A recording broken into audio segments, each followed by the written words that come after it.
Hello students, welcome in my ZP Marathi YouTube channel.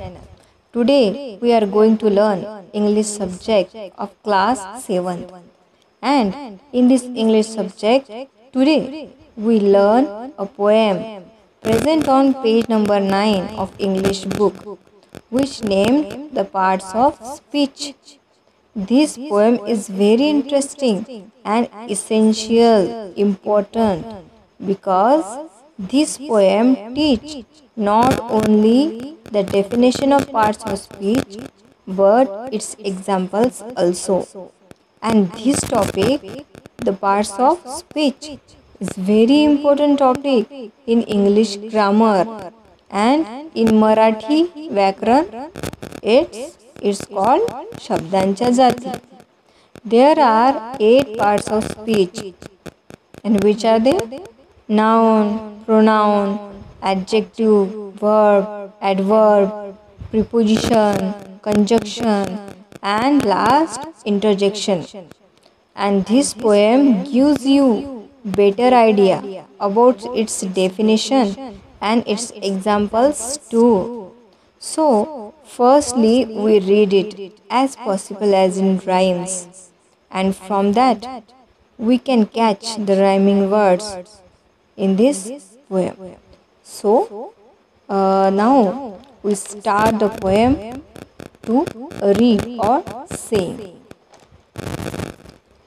Every name is called a noun, as field and fountain, street and town.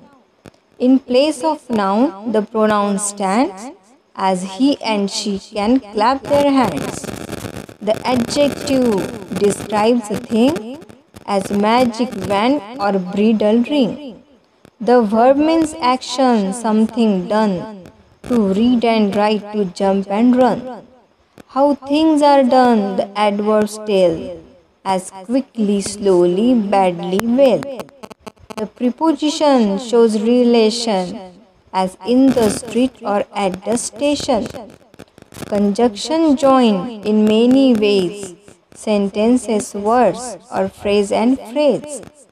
The interjection cries out, hark, I need an exclamation mark. Through poetry we learn how each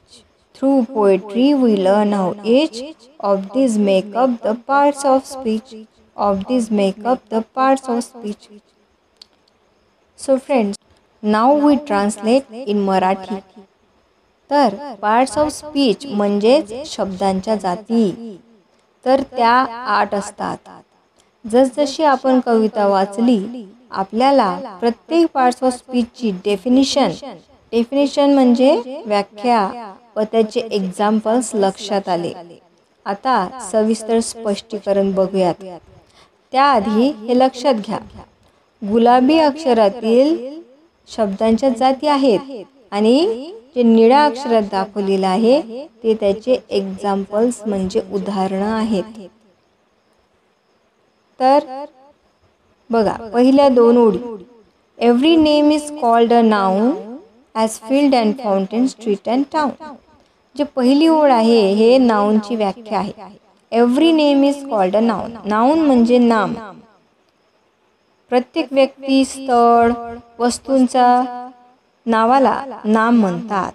इथे उदाहरण दिलेलं आहे की field म्हणजे शेत, fountain कारंजे, street रस्ता, town शहर. प्रत्येक वस्तू, स्थळ, व्यक्तीच्या नावाला नाउन म्हणतात, नाम म्हणतात.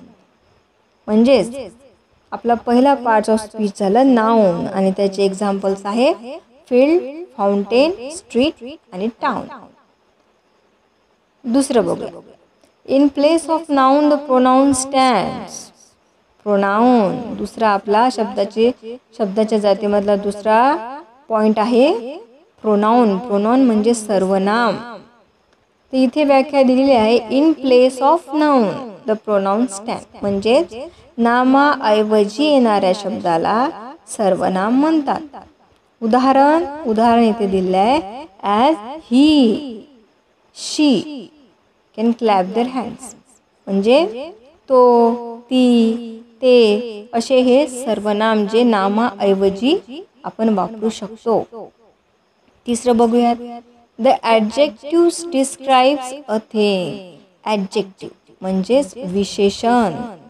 तिसरा आपला टॉपिक आहे तो म्हणजे विशेषण. विशेषण याची व्याख्या म्हणजेच नामाबद्दल विशेष माहिती सांगणाऱ्या शब्दाला विशेषण म्हणतात. तर इथे दिलेलं आहे की the adjective describes a thing, म्हणजे थिंग म्हणजे वस्तू. ती वस्तू कशी आहे त्याचे वर्णन तो ॲडजेक्टिव्ह करतो. तर इथे उदाहरण दिलेलं आहे ॲज मॅजिक वॅन्ड. निळ्या अक्षरात मॅजिक दाखवलेला आहे आणि वॅन्ड. मॅजिक म्हणजे जादुई, जादूची. वॅन्ड म्हणजे कांडी, जादूची कांडी. और ब्रिडल रिंग. ब्रिडल म्हणजे लग्नाची अंगठी. मग याच्यामध्ये अंगठी हे कशाची आहे तर लग्नाची. म्हणजे लग्नाची हे काय करत आहे वर्णन करत आहे त्या अंगठीचं. त्यामुळे मॅजिक आणि ब्रिडल हे झाले विशेषण. नंतरचं बघूया. Verb. The verb means action something done. म्हणजेच क्रिया व्यक्त करणाऱ्या शब्दाला क्रियापद म्हणतात. ज्या शब्दातून क्रिया व्यक्त होतात. ॲक्शन जे काहीतरी करत आहे समथिंग डन. इथे उदाहरण दिलेले आहे टू रीड म्हणजे वाचणे, राईट लिहिणे, टू जम्प म्हणजे उडी मारणे, रन धावणे. आता या शब्दातून आपल्याला क्रिया ह्या दिसतात किंवा व्यक्त होतात. यानंतरचं the how things are done the adverbs tell. यानंतरचं जे मुद्दा आहे आपला तो म्हणजे ॲडवर्ब्स. ॲडवर्ब म्हणजे क्रिया विशेषण. हाऊ थिंग्स आर डन म्हणजे ज्या क्रिया होतात त्या कशा प्रकारे होत आहेत त्याचं वर्णन जो शब्द सांगतो त्याला ॲडवर्ब म्हणतात. म्हणजेच क्रियापदाबद्दल अधिक माहिती सांगणाऱ्या शब्दाला क्रियाविशेषण म्हणतात. मग त्याची उदाहरणे इथे दिलेली आहे. क्विकली म्हणजे जलदपणे, स्लोली हळुवारपणे, बॅडली एकदम वाईटपणे, वेल चांगल्या रीतीने. तर अशा प्रकारे हे ॲडवर्ब जे आहे त्याचे उदाहरण आहेत क्विकली, स्लोली, बॅडली, वेल. त्यानंतरचं बघूया preposition. The preposition shows relation. Preposition म्हणजे शब्दयोगी अव्यय. तर याची व्याख्या की दोन वाक्य जोडण्यासाठी वापरल्या जाणाऱ्या शब्दाला शब्दयोगी अव्यय म्हणतात. जोडणे दोन जे वाक्य आहेत त्यामधला संबंध हे शब्दयोगी अव्यय दाखवते. म्हणूनच the preposition shows relation. Relation म्हणजे संबंध कशामध्ये तर दोन वाक्यामध्ये. उदाहरण इन द स्ट्रीट. इथे इन हा शब्द प्रिपोजिशन आहे हे लक्षात घ्या. इन द स्ट्रीट म्हणजे रस्त्यामध्ये. और ॲट द स्टेशन म्हणजे स्थानकाकडे. यानंतर बघूया कंजक्शन्स. कंजक्शन्स म्हणजे उभयान्वयी अव्यय. Conjunctions join in many ways sentences, words और फ्रेज अँड फ्रेज. कंजक्शन म्हणजे उभयान्वयी अव्यय. याची व्याख्या बघू. शब्द, वाक्य, वाक्प्रचार इत्यादी जोडणाऱ्या शब्दाला उभयान्वयी अव्यय म्हणतात. याची उदाहरणे इथे दिलेली आहे जे निळ्या अक्षरात आहे. जसं और, अँड हे याची उदाहरणं आहेत. याच्यासारखीच अनेक उदाहरणे आहेत. तर और म्हणजे किंवा, कॉफी और टी कॉफी किंवा टी. अँड म्हणजे आणि. English and Marathi. याच्यामध्ये जे आहे म्हणजे दोन शब्द हे जोडत आहे तर त्या शब्दांना काय म्हणतात उभयान्वयी. उदाहरणे आहे और, अँड. त्यानंतरचं आहे आणि लास्ट द इंटरजेक्शन म्हणजेच केवल प्रयोगी अव्यय. The interjection cries out hark I need an exclamation mark. Interjection यालाच मराठीत म्हणतात केवल प्रयोगी अव्यय. तर याची व्याख्या बघू. आपल्या तीव्र भावना व्यक्त करण्यासाठी आपण काही उद्गार बाहेर काढतो, त्यालाच केवल प्रयोगी अव्यय असे म्हणतात. तसेच याला उद्गारवाचक वाक्यही म्हणतात. तर इथे उदाहरण दिले आहे निळ्या अक्षरात हार्क. हार्क म्हणजे कान देऊन ऐका. मग हे उद्गार झालं, त्यामुळे त्या शब्दासमोर जे उद्गारवाचक शब्द असतात त्याच्यासमोर उद्गारवाचक चिन्ह हे असतेच. केवल प्रयोगी जे अव्यय आहे त्याच्यासमोर काय असतात, उद्गारवाचक चिन्ह हे असतेच. तसंच अलास, जर काही दुःखद घटना झाली तर अरे रे आपण म्हणतो इंग्लिशमध्ये अलास, त्याच्यासमोर पण उद्गारवाचक चिन्ह हे येतच.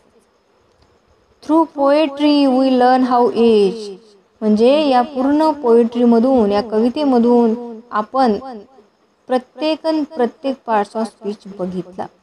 तर थ्रू म्हणजे मधून, पोएट्रीमधून, वी लर्न हाऊ इच म्हणजे प्रत्येक, जे 8 पार्ट्स ऑफ स्पीच आहे त्या प्रत्येक पार्ट्स ऑफ स्पीचची आपण डेफिनेशन बघितली, तसेच त्याचे एक्झाम्पल्स ते पण आपण शिकलो.